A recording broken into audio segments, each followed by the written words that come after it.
اعوذ باللہ من الشیطان الرجیم بسم اللہ الرحمن الرحیم الحمد للہ رب العالمین الصلاة والسلام علی رسولہ المبین وعلی اہل بیتہ الطیبین الطاہرین المعصومین رب اشرح لی صدری ویسر لی امری واحلل عقدۃ من لسانی یفقہوا قولی۔ ہماری بحث چل رہی ہے کتاب معاطات کے بارے میں کہ جس میں امر صادق جو ہے وہ ملحوظ خاطر ہے، جس میں بحث ہوگی ان ملازمات یا ان لازمات کے بارے میں کہ جو معاطات کے اخذ کے بعد عقد کے اوپر لازم آتے ہیں، کہ آیا معاطات لزوم کا فائدہ دیتا ہے تو کیا کیا لازم آئے گا، اور اگر اباحت کا فائدہ دیتا ہے تو کیا کیا لازم آئے گا۔ اسی لیے جناب مصنف نے پہلے اپنے بات کو دو شاخوں کی طرف منقسم کیا ہے کہ اگر ہم یہ کہیں کہ معاطات فائدہ دیتا ہے ملک کا تو یہ معاطات کیا ہوگا؟ لازم ہوگا۔ اگر معاطات ہم یہ کہیں کہ معاطات فائدہ دیتا ہے اباحت تصرف کا تو یہ عدم لزوم کا فائدہ دے گا، یعنی اباحت تصرف حاصل ہوگی۔ جب یہ دو قول آپ اپنے سامنے رکھ لیں گے، اب بحث آئے گی اس کے بعد کہ آیا کن کن صورتوں میں آپ حق رجوع رکھتے ہو اور کن کن صورتوں میں آپ حق رجوع نہیں رکھتے۔ علماء نے اور خود جناب مصنف علیہ الرحمہ نے اپنے اس متن میں 24 ایسے موارد لکھے ہیں کہ جن میں حق رجوع ثابت بھی ہوتا ہے اور عدم حق رجوع بھی ثابت ہوتا ہے۔ ٹھیک ہے، ان 24 کے 24 موارد کو انشاءاللہ درجہ بدرجہ جیسے آتا رہے گا دیکھتے جائیں گے۔ پہلے یہ فروعات دیکھ لیتے ہیں، شاخیں دیکھ لیتے ہیں جو جناب مصنف نے کی ہیں۔ اب کہہ رہے الامر السادس فی ملزمات المعاطات علی کل من القول بالملک والقول بالاباحہ، دونوں قول کے اعتبار سے۔ اب یہاں سے قانون کلیہ بنا رہے ہیں، تاسیس کر رہے ہیں ایک قول کی، کیا؟ ان الاصل علی القول بالملک اللزوم۔ اگر ہم اس قول کے قائل ہوتے ہیں کہ معاطات فائدہ دیتا ہے ملک کا تو اصل کیا ہے؟ لزوم ہے، کہ معاطات کیا ہوگا؟ لازمہ ہوگا۔ ٹھیک، لما عرفت من الوجوہ الثمانیہ المتقدمہ، کیوں لزوم، کیوں اصل لزوم ہے؟ ان ادلہ کی بنیاد پر جو آپ نے اخذ کی ہے۔ صفحہ نمبر کہاں سے کہاں تک؟ احسنتم، 51 سے لے کے 56 تک، ٹھیک ہے نا؟ پہلا قول، یہ پہلی شاخ ہے۔ دوسرا، اما علی القول بالاباحہ، لیکن وہ علماء جو یہ کہتے کہ معاطات فائدہ دیتا ہے اباحت کا، فالاصل عدم اللزوم، تو اصل کون سی جاری ہوگی؟ عدم لزوم کی جاری ہوگی۔ کیوں؟ پہلی دلیل، لقاعدۃ تسلط الناس علی اموالهم، اس قول کے اوپر پہلی دلیل کہ ہر انسان اپنے مال کے اوپر مسلط ہے، تو جو معاطات میں آپ کو کسی نے دیا ہے وہ اباحت تصرف کے حوالے سے دیا ہے، نہ کہ آپ کو مالک بنایا، مالک ابھی بھی وہی ہے۔ وَأَصَالَةِ سَلْطَنَةِ الْمَالِكِ الثَّابِتَةِ قبل المعاطات، دوسری دلیل کیا ہے کہ سلطنت مالک ثابت ہے معاطات سے پہلے۔ ٹھیک ہے نا؟ جب معاطات سے پہلے سلطنت مالک ثابت ہے تو معاطات کے بعد بھی سلطنت مالک ثابت رہے گی۔ کیوں؟ اس لیے کہ معاطات اباحت تصرف کا فائدہ دے رہا ہے، بس اور بس۔ ٹھیک، واہیا، پھر یہ استدلال کر رہے ہیں اس دوسری والی دلیل میں، واہیا یعنی سلطنت المالک، ٹھیک ہے نا؟ وَهِيَ حَاكِمَةٌ عَلَىٰ أَصَالَةِ بَقَاءِ الْإِبَاحَةِ الثَّابِتَةِ قَبْلَ رُجُوعِ الْمَالِكِ، کہہ رہے یہ والی سلطنت حاکم ہے کون سی سالت کے اوپر؟ عَلَىٰ أَصَالَةِ بَقَاءِ الْإِبَاحَةِ، اس اباحت کی بقا کی اصالت کے اوپر جو ثابت ہے رجوع سے پہلے، مالک کے رجوع سے پہلے، یعنی جو اصالت مجھے حاصل ہوئی تھی بقائے اباحت، جو تصرف حالت تصرف میں آپ نے مجھے موبائل دیا تھا مواطات کے ذریعے، تو مجھے ایک اصالت ثابت ہوئی تھی، ٹھیک ہے نا، اباحت تصرف کی. تو اس میرے والی اباحت کے اوپر آپ کی سلطنت کیا ہوگی؟ حاکم ہوگی، لیکن ایک قید کے ساتھ، لو سلم جریانہا، اگر آپ تسلیم کر جائیں اس بات کو کہ یہ والی سلطنت یہاں پہ جاری ہوگی، تو کیونکہ جناب مصنف کے نزدیک یہ سلطنت ثابت ہی نہیں ہے، لیکن وہ علماء، وہ فقہا جو یہ کہتے ہیں ان المواطات تفید الاباحۃ التصرف فقط، ان کے نزدیک یہ والی سلطنت ثابت ہے. اس لیے انہوں نے یہ کہا کہ اگر یہ تسلیم کر لیا جائے کہ یہ اصالت یہاں پر جاری ہوگی.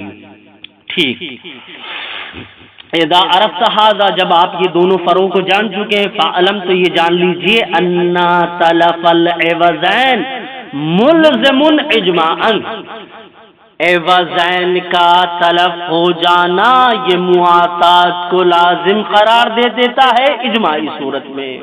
ٹھیک ہے نا؟ کس اعتبار سے؟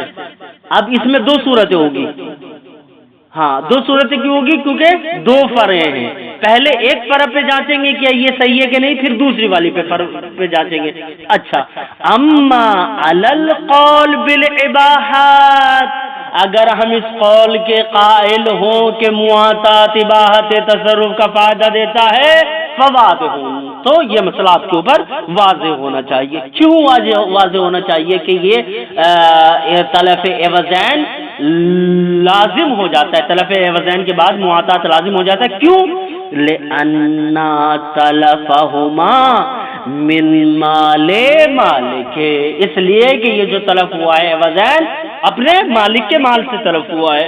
ولم يحصل ما يوجب زمان كل منهما مال صاحب، اور کوئی بھی ایسی شے حاصل نہیں ہوئی ہے کہ جو زمان کی سبب بنے ان میں سے ہر ایک کے صاحب کے لیے. ٹھیک، یہ انہوں نے دلیل بیان کر دی. اب یہاں سے ایک وہم ہے کہ کوئی آ کر آپ کو کہے کہ ہم نے جو مواطات کے طور پر آپ کو یہ موبائل دیا تھا اور ہم اس چیز کے قائل تھے ان المواطات تفید الاباحۃ المجردہ، پھر بھی آپ کا ید اس موبائل کے اوپر تھا، تو جب آپ کا ید اس کے اوپر تھا تو قاعدہ ید جاری کریں گے. کیا؟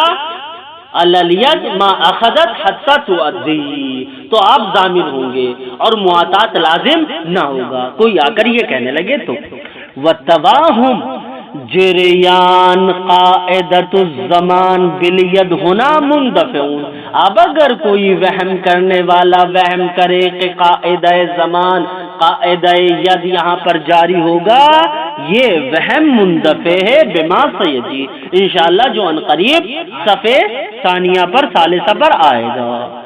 پوری تفصیل دی انہوں نے. ٹھیک ہے، ہاں، اما القول بالعباد فواضح، ٹھیک ہے نا، ملزم ہوگا اجمان. اما القول بالملک سورۃ الثانیہ، لیکن اگر ہم اس قول کے قائل ہیں ان المواطات تفید الملک، تو کیا ہوگا؟ فلما عرفت، یعنی ان تلف العوضین ملزم اجماعا، فلما عرفت، جو کہ آپ جان چکے ہیں، کیا؟ من اصالت اللزوم، کہ جہاں پر مواطات ملک کا فائدہ دیتا ہے، کیوں دیتا ہے؟ کیونکہ وہاں پہ اصالت لزوم جاری ہوتی ہے. اور یہ سب سے پہلے والی دلیل ہے جو جناب مصنف نے ملک کے اوپر دی تھی. جو 8 دلیلیں تھیں ان میں سے سب سے پہلی دلیل اصالت لزوم کی دی تھی. ٹھیک، اب 2 فرع بتائی جناب مصنف نے. دونوں فرعوں کو بتانے کے بعد دونوں فرعوں کا الگ الگ حکم آپ کو بتا دیا کہ اگر آپ اباحت مجردہ کے قائل ہوں گے تب بھی تلف العوضین کیا ہوگا؟ ملزم اجمان ہوگا، یعنی مواطات لازمہ ہو جائے گا اگرچہ آپ اباحت کے قائل کیوں نہ ہو. لیکن اگر آپ ملک کے قائل ہیں تب بھی مواطات طلب العوضین کے بعد کیا ہوگا؟ ملزم ہو جائے گا، لازمہ ہو جائے گا. ٹھیک ہے. والمتيقن، یہاں سے ایک نئی بحث ہے کہ جس میں جناب مصنف ان 24 صورتوں کی طرف اشارہ کرنا چاہ رہے ہیں کہ جو اس معاطات کی بحث میں لازم قرار پائے گی کہ کہاں پر انسان کو حق رجوع ہے اور کہاں پر حق رجوع نہیں ہے. اب یہاں سے بحث کریں. والمتيقن من مخالفتها مخالفت اصالت اللزوم جواز تراد العینین، جو صورت متیقنہ ہے کہ جب ہم اصالت لزوم سے مخالفت کر سکتے ہیں، وہ کیا ہے کہ جب دونوں کی دونوں عین تعاطی کرنے والوں کی کیا ہو، موجود ہو. انہوں نے کیا کہا تھا؟ ان المعاطات تفید الملک، مانا ہو ان المعاطات لازمتن، معاطات لازمہ ہو جائیں گے. کہہ رہے لازمہ کا مطلب یہ ہے کہ حق رجوع نہیں ہے. کہہ رہے کہ اس اصالت لزوم میں بھی مخالفت کر سکتے ہیں، لیکن مخالفت کرنے کی بس ایک صورت ہے. کہ وہ کون سی صورت ہے؟ کہ اذا کان العوضین موجودین، جب دونوں کے دونوں عوض کیا ہو، موجود ہو، تو کیا کر سکتے ہیں؟ مخالفت کر سکتے ہیں اصالت لزوم کی. یہ پہلی صورت بھی بنے گی. اور والمتيقن من مخالفت اصالت اللزوم، کہ جو قدر متيقن ہے اصالت لزوم کی مخالفت کی، وہ کیا ہے؟ جواز تراد العینین، کہ دونوں کی دونوں عین کیا ہو، موجود ہو، تو آپ کو حق رجوع ہے. ٹھیک ہے نا؟ کون سی والی صورت میں بھی؟ اذا قلنا ان المعاطات تفید الملک. ٹھیک ہے، پہنچ رہی ہے یا نہیں پہنچ رہی؟ تفید الملک. اچھا، اب اس کی الٹی کر لو صورت. اذا کان احد العینین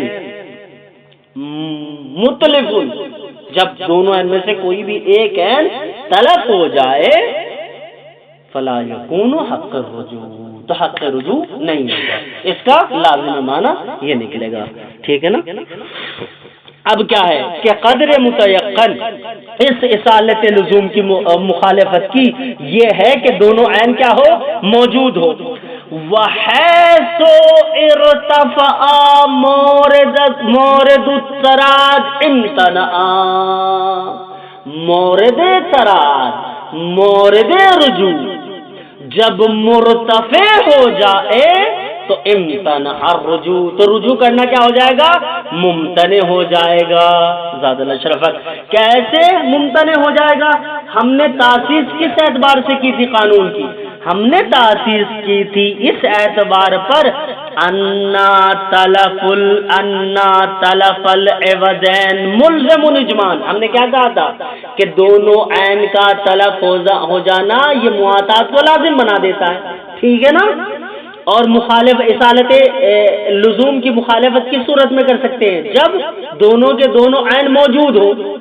اور مفروضہ کیا ہے کہ دونوں عین میں سے یا تو ایک عین بلکہ دونوں کے دونوں عین کیا ہو چکے ہیں؟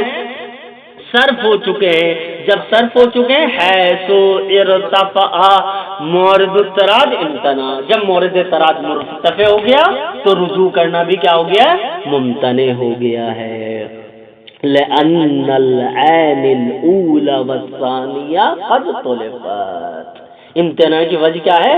لأن العین الاولى والثانیہ قد طلفت، اور جب طلب ہو چکی ہے تو آپ رجوع نہیں کر سکتے. اچھا، ایک صورت یہ ہو گئی. دوسری صورت ہو سکتا ہے کہ کوئی یہ کہے کہ جناب والا بیع خیاری میں انسان رجوع کر لیتا ہے مال میں تلف ہو جانے کے باوجود بھی، تو یہاں پر کیوں نہیں کر سکتا؟ یہ سوال کرنے والا، وہم ڈالنے والا یہ وہم ڈال سکتا ہے. اس کا جواب دے رہے ہیں.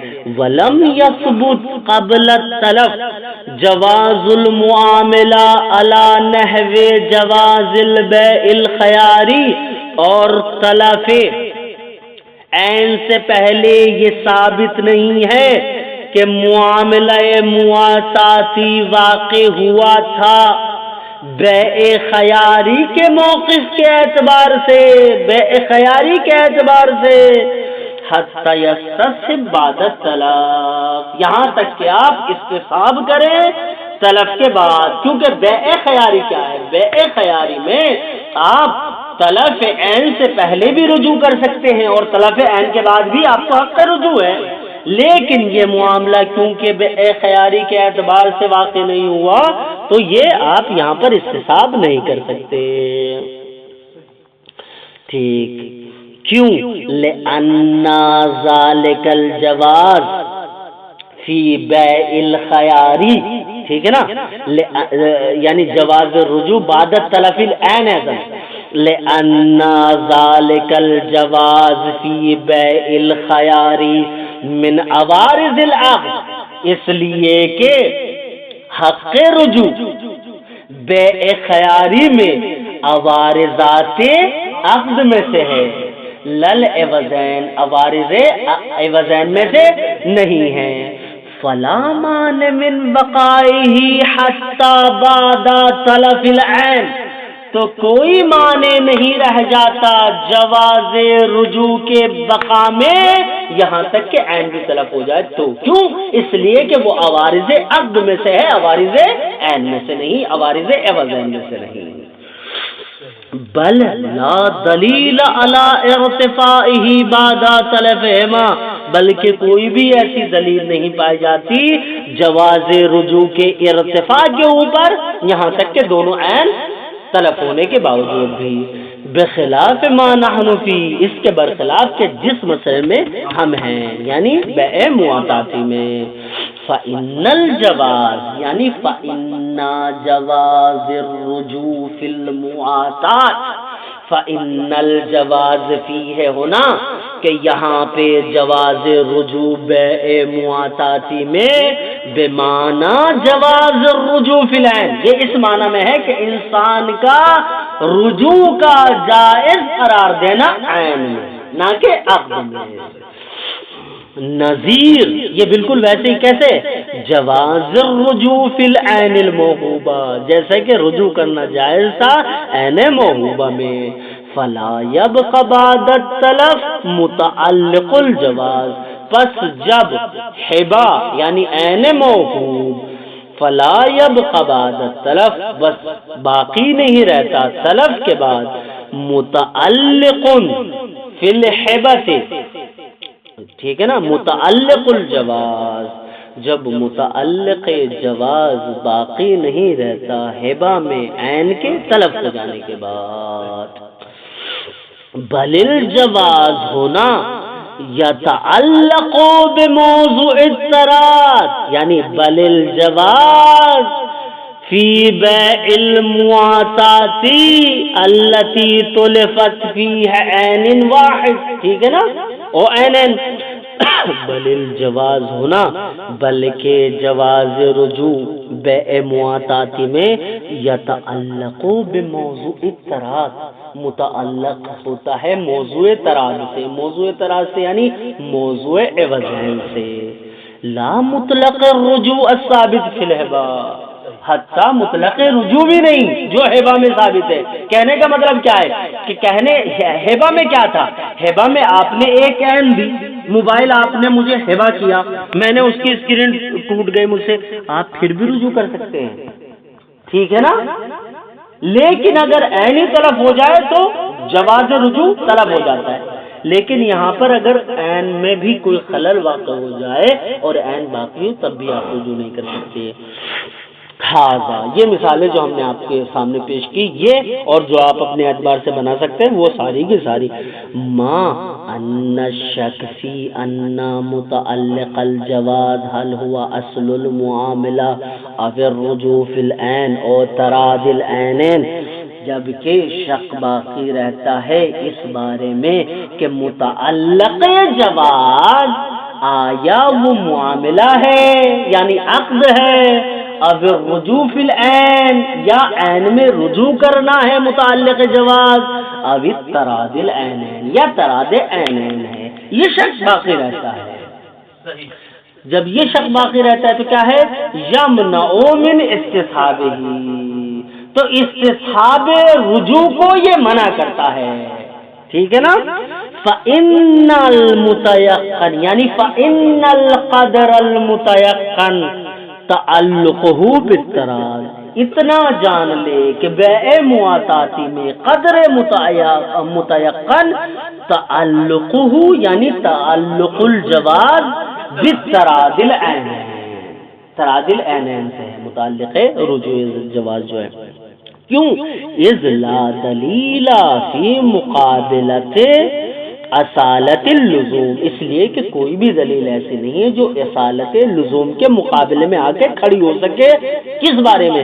علی ثبوت ازید، کہ جو ثابت کرے کس چیز سے زیادہ، من جواز تراد العینین، تراد عینین سے زیادہ کے اوپر، الذی لا یتحقق الا ما بقائہما، اور تراد عینین ایسی شے ہے کہ جو متحقق ہی نہیں ہوتی مگر یہ کہ دونوں عین باقی ہوں.